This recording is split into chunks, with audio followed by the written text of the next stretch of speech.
दोस्तों एक किसान है, वो सुबह जो है अपने खेत में गया कुछ काम करने के लिए। जैसे कि अमूमन सुबह सुबह वो लोग अपना काम निपटा लेना चाहते हैं क्योंकि धूप बहुत ज़्यादा हो जाती है। जब वो खेत गया तो वहाँ पे उसने एक सूटकेस देखा और सूटकेस को उसने उठाना चाहा।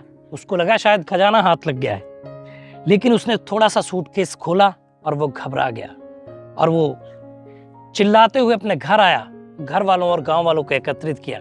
उस सूटकेस में ऐसा क्या था जो वो घबरा गया? आइए बताता हूँ पूरी कहानी। जुर्म छुपता नहीं, अपराधी कभी बचता नहीं। मैं हूँ आपका होस्ट युवराज सिंह और आप देख रहे हैं मेरा यूट्यूब चैनल क्राइम डे। दोस्तों आशा करता हूँ आप लोग स्वस्थ होंगे, मस्त होंगे और अपनी लाइफ को एंजॉय कर रहे होंगे। दोस्तों कहानी है देवरिया की। देवरिया के मैल थाना क्षेत्र भटौली गांव की। एक युवक है नौशाद अहमद, 38 साल का, जो दुबई में ट्रक ड्राइवर का काम करता है और वो करीब 10 दिन पहले अपने गांव देवरिया लौट कर आया था। लेकिन उसको नहीं पता था कि उसके पीठ पीछे उसकी पत्नी क्या गुल खिलाती है। उसकी पत्नी का अपने सगे भांजे के साथ अफेयर हो गया था। ये अफेयर के चलते उसका जो भांजा था, मैं नौशाद अहमद की पत्नी का नाम आपको बता दूं, उसका नाम है रजिया, और जो उसका भांजा था जिसके साथ उसका अफेयर था, जिसके साथ वो शारीरिक संबंध बनाती थी, इन दोनों ने प्लान किया कि हम लोग नौशाद को तो है लाइफ से हटा देते हैं, बीच से हटा देते हैं, हम दोनों साथ में शादी करके रहेंगे।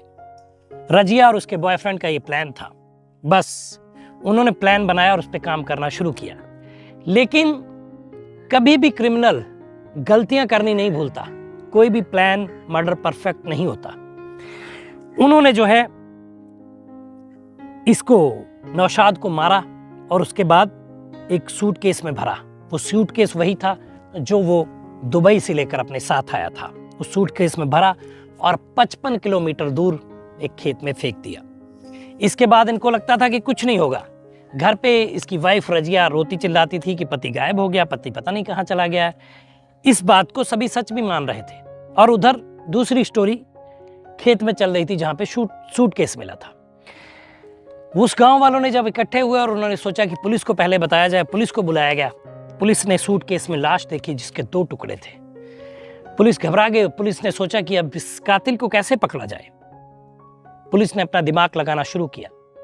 तो पुलिस को यह समझ में आया कि जो लाश के टुकड़े हुए हैं, जो सूटकेस है, उस पे एक बार कोड लगा हुआ था, जो कि वो दुबई से ये सूटकेस लाया था। तो दुबई की एयरपोर्ट पे लगा वो, उसके बाद इंडिया के रिसीविंग पे लगा। उस पे वो बारकोड था जिसपे पूरी जानकारी उसमें एकत्रित थी।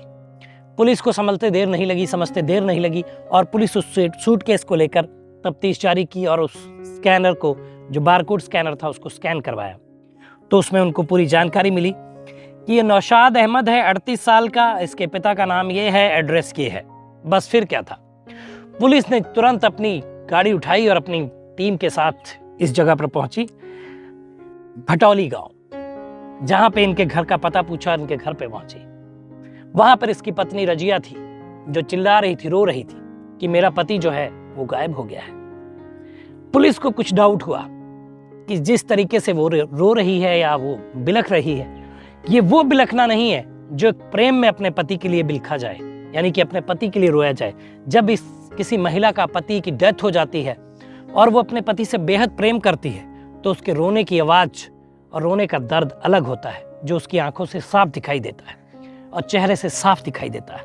लेकिन पुलिस को इसके चेहरे में वो बनावटीपन लग रहा था, वो सच्चाई नहीं लग रही थी। तो पुलिस ने सोचा क्यों ना एक बार तफ्तीश करके देखा जाए, कड़ी पूछताछ करके देखा जाए, शायद सच कुछ और ही हो। पुलिस ने रजिया को गिरफ्तार किया और थाने ले गई। महिला पुलिस ने जब उसकी खातिरदारी की तो वो टूट गई।